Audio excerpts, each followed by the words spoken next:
Hey, folks, we are back with a bang. I'm Nigel Walsh. This is Unfiltered, and you are? Matt Connolly.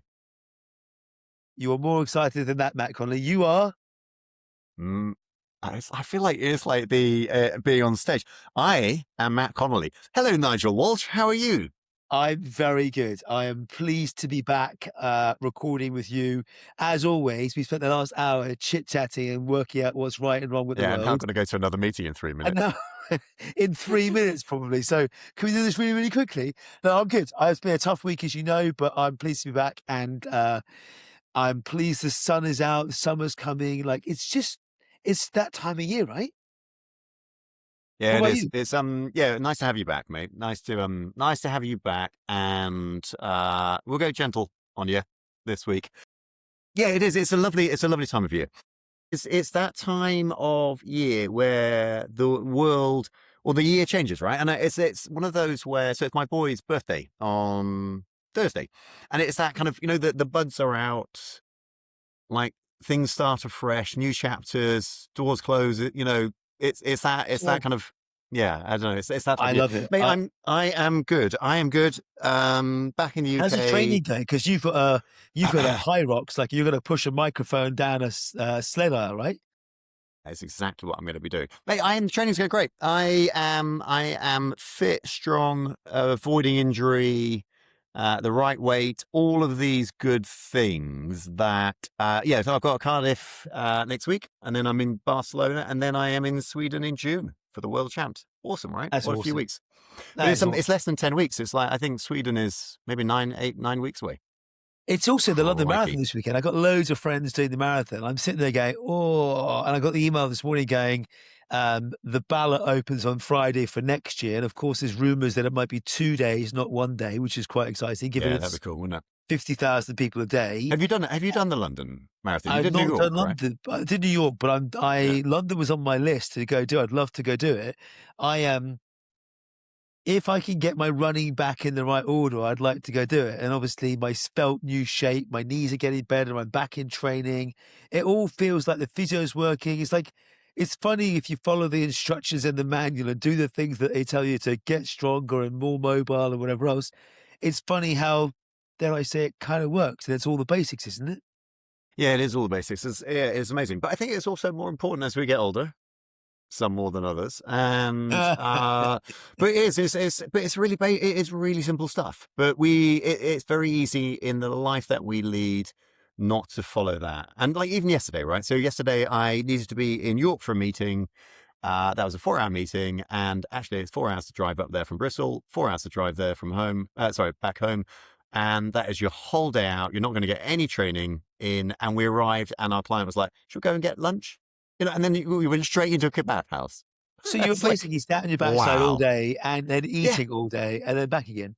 But my whoop recovery was green this morning, which I haven't seen and it's on my first day off training in weeks, if not months. And my whoop I was jumped green. out of bed this morning. My thing at the moment is I'm walking lots just to try and get more movement. And like today I'm working at home. I want to be at home and sat on my backside and not do anything. So I get out almost every morning and I go for an hour's walk, and I'm sitting there on email, on podcasts. It's when I listen to stuff and catch up on things, and like many, get my ideas from in the fresh air. It's a little bit chilly. It's like 6 or 7 degrees this morning. And then, but I caught up on podcasts and emails and chat and whatever else. So it's great. It's great. And it's, what is it? It's a couple of thousand steps, and it means I've started the day off to a really great start. So it's cool. Yeah. But with your training, you were just showing me, you've been vibe coding. Tell us more. Mate, I'm loving. I was even I was at an insurance event. I was at Stacey Brown's insurance event in Hartford, and realised I was sitting in the audience listening to a panel vibe coding another business. I'm like, oh, this is. I mean, like we talked about PKI, right? It's like what has become.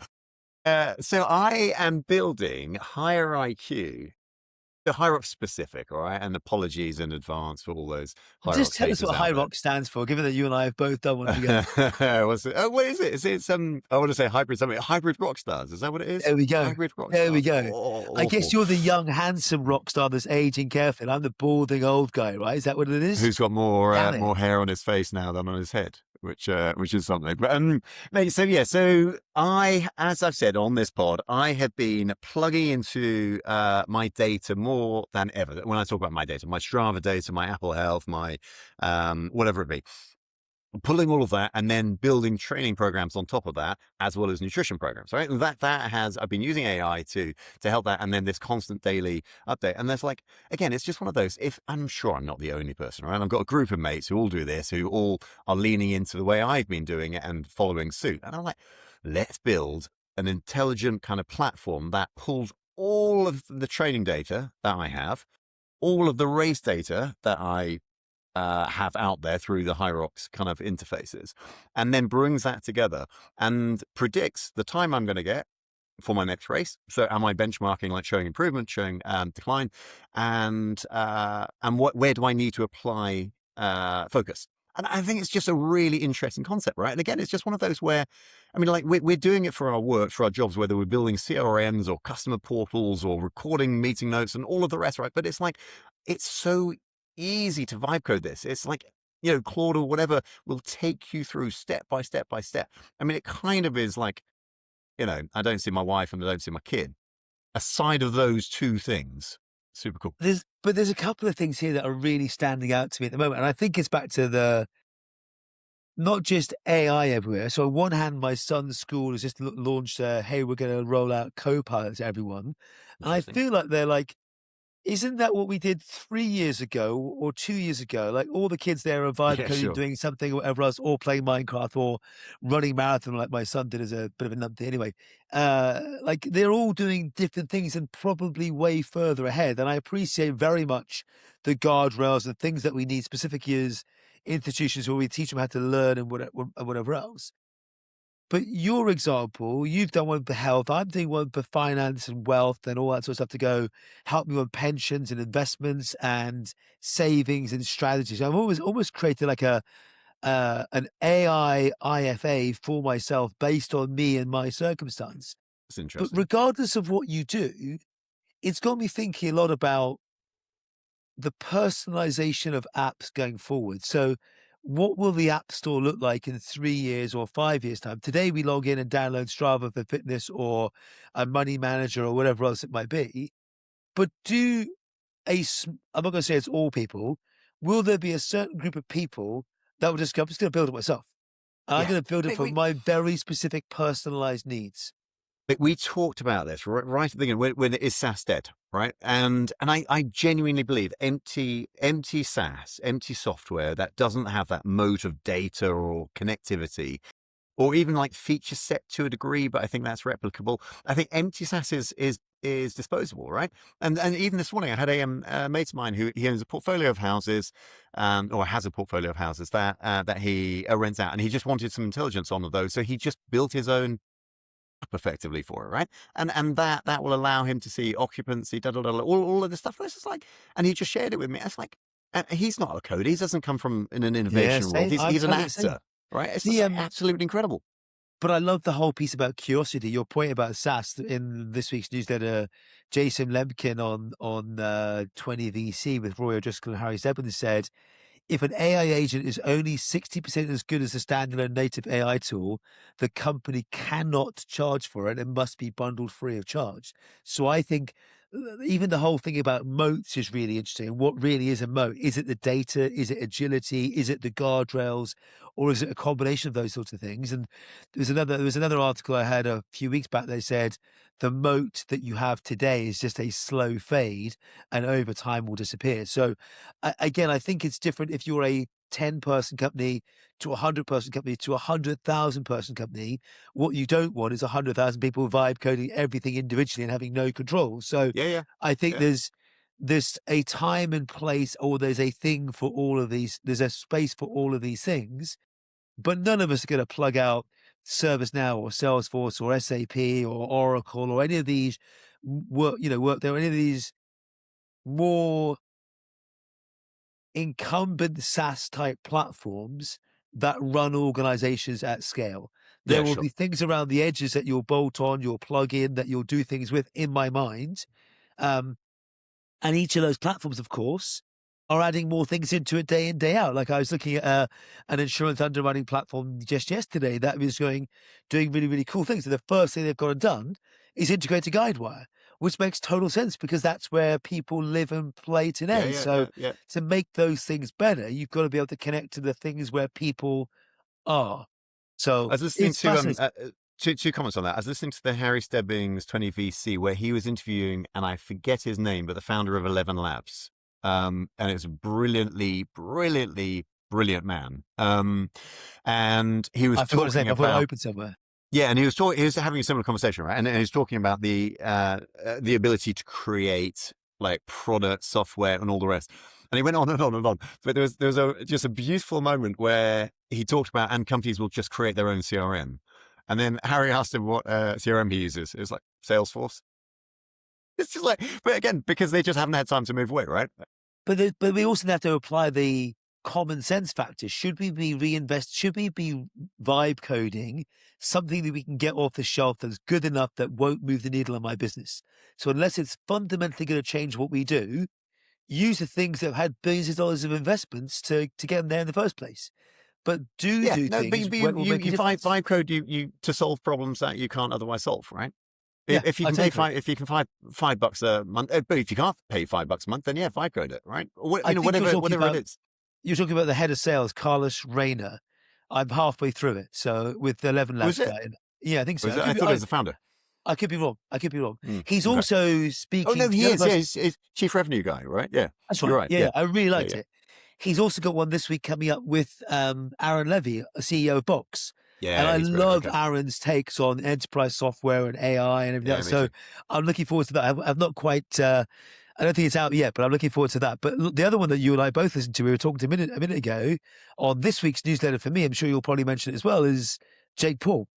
Yeah, And it just surprised me because he talks about like attention being the biggest thing that you need.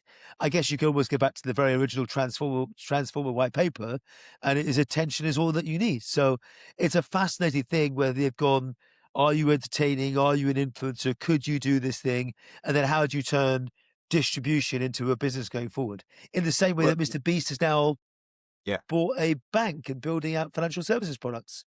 But it's also really interesting. If you are an LP, where do you put your money, right? And then do you go down a traditional VC route, or do you put it into a Jake Paul?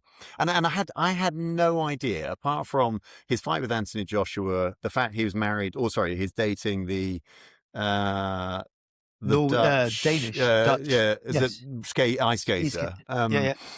who then had her own controversy about she flew on a private jet into the Olympics. And did you see all of that noise around all of that? No, And she wasn't with the team, and everyone was like, and then she got there, and everyone was. It's just that classic media kind of like, is there any story to this at all, or are you just making it up? But it they was actually talked about is all publicity good publicity, and there was one example. We don't need to interesting go that. into it, but like, Yes. oh yeah, mostly, but not always. Yeah, I know, it's good. It involved an island. Like, Don't go there. I'm not going there. Yeah, so I thought, no, but it's definitely for anyone.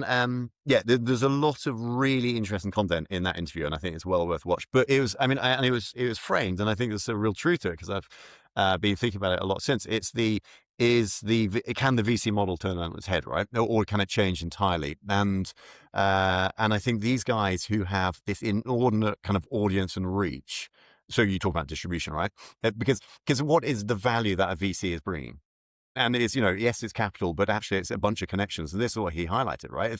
If he has a black book of all the individuals that can help you grow a business, and he can put money into your company and help you scale that overnight. It's almost the in-between is your Dragon's Den, or whatever the international version of the Dragon's Den is, right? Which is Shark Tank. your Shark Tank crew, I right? love it. But it's your investors who have then got a media profile, and and it's the sitting in between, right? And then you've got Jake Paul at one end, and you've got your classic old school VCs at the other. So I think it's a really, really valuable listen, that one. Look, go back to Mr. Beast for a second. Isn't he the most followed person on the internet or on the planet, bar none? Is that I was right? in a quick scan. He's got like almost 500 million people following him on his main YouTube channel. And between all the other socials, he's got over 700 million people that now follow him that also have grown up with him. So he's the voice of reason in his head, he's done lots of silly stuff and lots of fun stuff, never anything too controversial. He is now a financial services provider. So as your Yeah. kid grows up and as my Yeah. Yeah. kids grow up, they're not going to the Man from the Peru or the Black Horse or whatever it might be. They recognize Feastables and Mr. Beast. So if he now says, and by the way, here's my credit card, or here's my bank account, or here's my chocolate bar, like distribution there is super interesting. It Super really is. interesting. But did you see relevant? Did you see Meow? So new business. So it's AI agents that you can open bank accounts with. So basically, you can connect into Claude, GPT, all the others, and you can do your transactional banking activity. So, right. Speak to Claude. Can you transfer? Or now look at me. Speak to Whisperflow in Claude. Jeez, transfer some money over to Nigel to I don't know, to sponsor his London Marathon efforts for next year. But isn't that nuts, right? That, I mean, and again, the dangers, but also the opportunity that if this comes mainstream, which it will, we will be using a centralized AI of choice to do everything in our lives. Incredible. I genuinely think the cell phone will become your personal assistant in a completely different way. I talk to, like when I'm out walking, I talk to much of my notes or messages that I Yeah. send. They're spelt terribly because for some reason it doesn't understand me. Or But knows so how you be it. spell. Or yeah, that is very true. My smelling is terrible, as I like to say. Really bad dad joke. But I do think that, like, I used to look at the kids and go, oh, they don't type, they talk to everything. And now I'm in a space where I'm going, that's way quicker when I just talk to things. Yeah, I yeah, me haven't too. got to the phase where I'm sitting at my desk with this thing talking to my emails just yet. Maybe I should be. I don't know. I'm like I'm one of those people. The reason I write, probably like you, is because I like to be able to process it. And if I write about it, I think about it. The talking is good for a response to whatever else it might be. But I love the idea of, I've not come across Meow, I'll check it out, but I love the idea about being able to go and manage these things via voice. But we are in a regulated world. We didn't get into voice biometric. We didn't Sure. to go, what if it didn't understand me? I've not paid Matt Connolly, I've paid Matt Donnelly. Like, oh, Christ, what's going on? Yeah, So yeah, yeah, yeah. I do wonder how they do verifications and all that sort of stuff to protect you.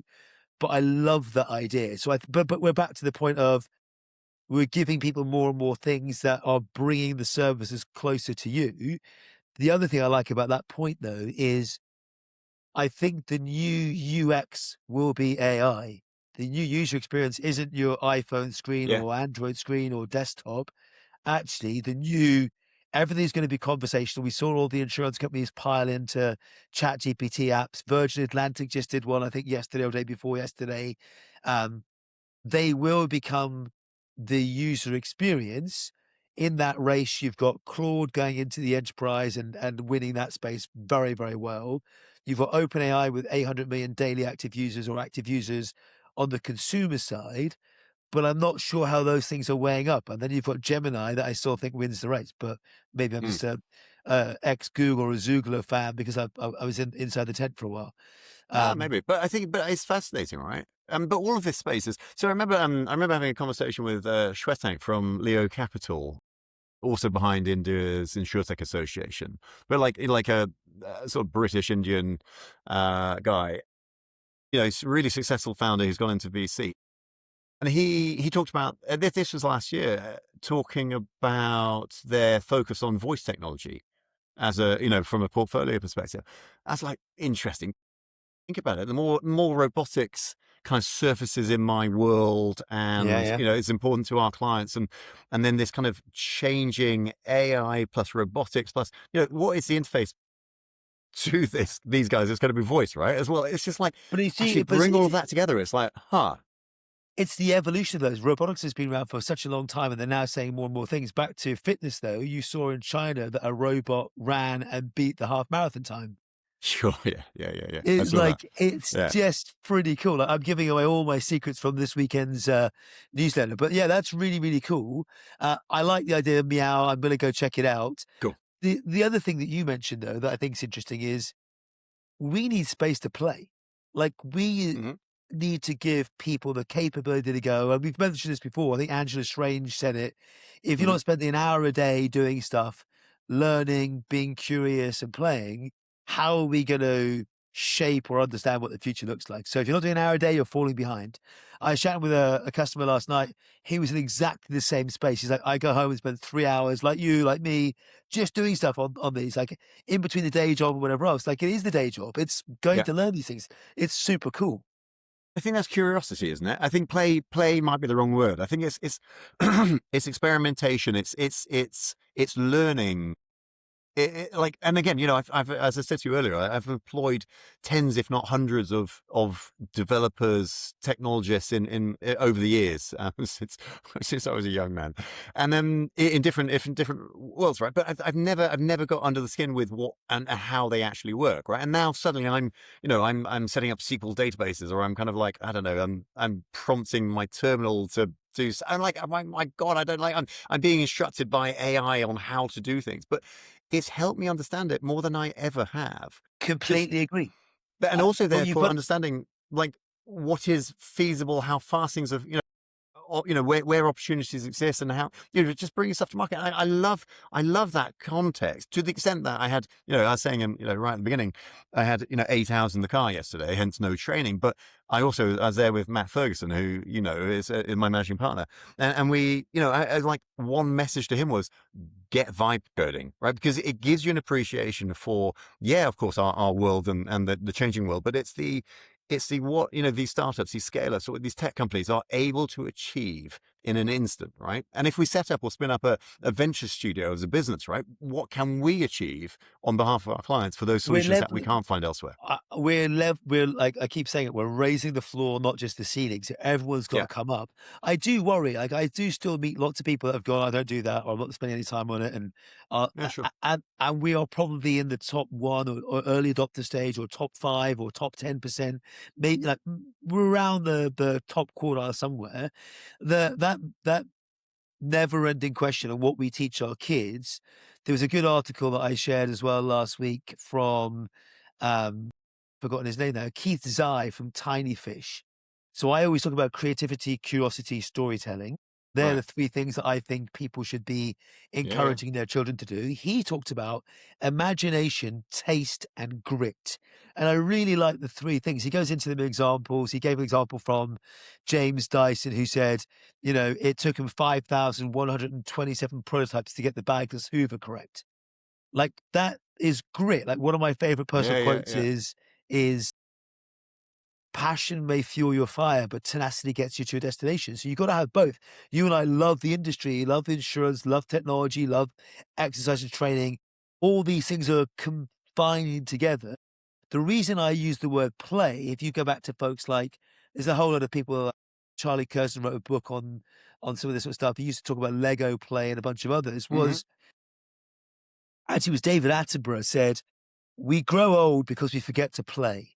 And adults get like, when we stop playing, we become less curious. So do play at these things. Like I love seeing Oscar, like we bought him a 3D printer years ago, thinking it would never be used after the first week. That thing is humming away all the time, doing bits on things. And like, it's just unbelievable That's the so things that you can cool. do. It's back to Huh. a level of curiosity. What can I go Yeah. create? What can I not go create? The last thing this guy says in his post, which I loved, was humans are getting better at everything, which means the humans need to get it better at being human. And I loved it. I just isn't Yeah, I that like that too. perfect? Yeah, I like that too. Where does the taste bit fit in? What was it? Compassion, then taste. Imagination, taste, and grit. So Imagination, imagination is taste. like Yeah. is like my curiosity.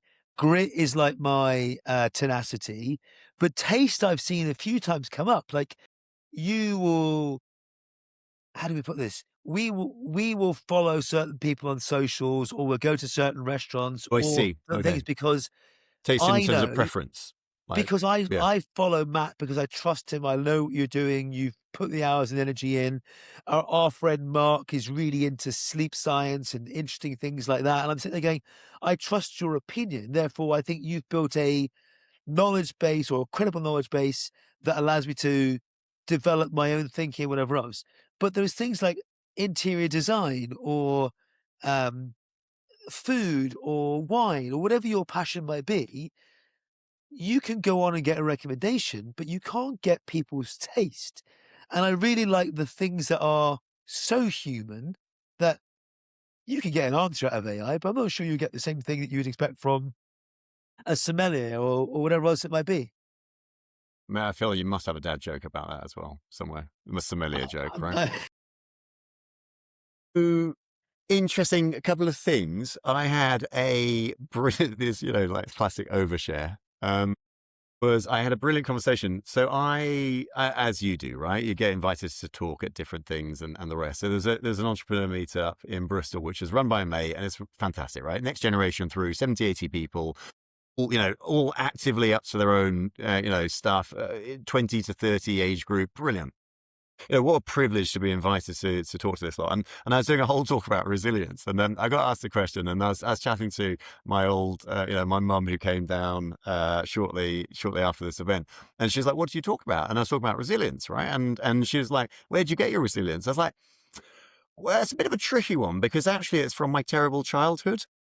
It's like, I genuinely, it's just like sort of nodding, going, right. And it's just my but that's another time, another story. Is that the time for me to go? Then thanks, Matthew. That's very kind. It was a little bit like that.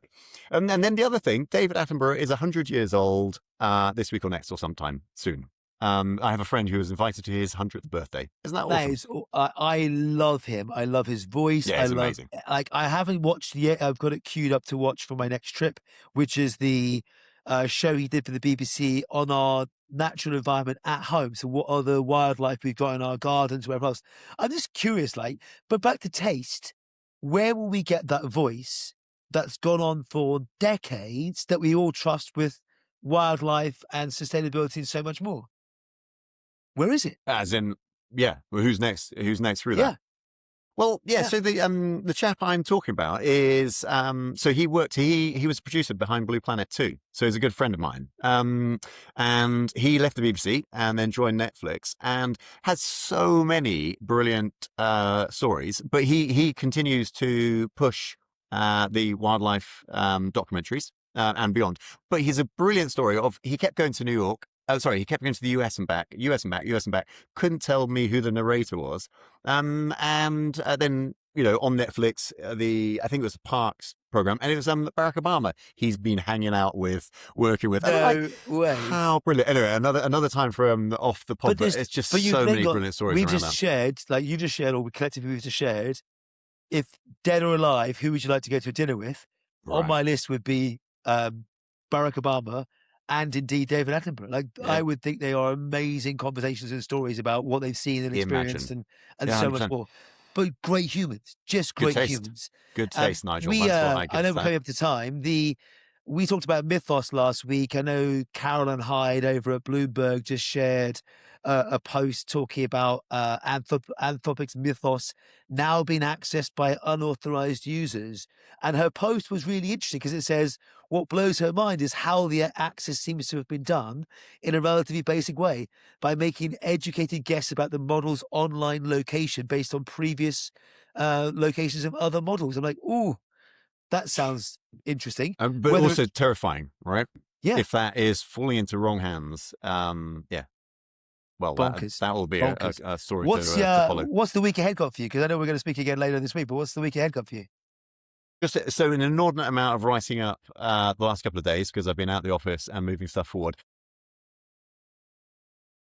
I'm really excited. There's two new very big initiatives we're launching as a business this year. One in the Dolomites. I think we touched on it, right? So a lot of planning, a lot of thinking going into that, and then just making sure this stuff happens. I genuinely believe Sonar is at that 10-year overnight success moment of just like, it's just exploding. And I want to make sure that we're organized to enjoy it. Capture it. So, I love it. What about you? We have got our big ServiceNow Knowledge event up in the US in 2 weeks' time. We'll end of next week. I fly, and that is going to be bonkers and crazy and fun and speakers and partners and so much more. Like, you know me, my favorite spot is hanging out with customers and partners and learning and getting to see people. So how many people will come together for that? tens of thousands. Like it's Is that right? literally, Wow. it's huge. It's genuinely huge. So it's going to be great fun, tiring, exhausting. Unfortunately, I'm going to miss the end of party show, which is the Backstreet Boys at the Sphere. Yes, you said last time. Yeah, I'm that's amazing. gutted. Why are you Like missing this it? so because I'm flying back to do my marathon walk with the kids in 8 of Oh, month. okay. So Yeah. fly back for a good cause, and then we've got a 9-hour walk the next day. Like so, that would be the best cure for jet lag I've ever Yeah, had. won't you? Yeah, that'd be Yeah. epic. But it's walking around Oh, London. shame. I'm looking forward to it. Hopefully it'll be good weather. As I said, great cause. But I am gutted I'm missing the Backstreet Boys. Damn it. Yeah, they'll be back. Street Boys. Hey, see you soon. All Catch right, up mate. Lovely. Catch you soon. later.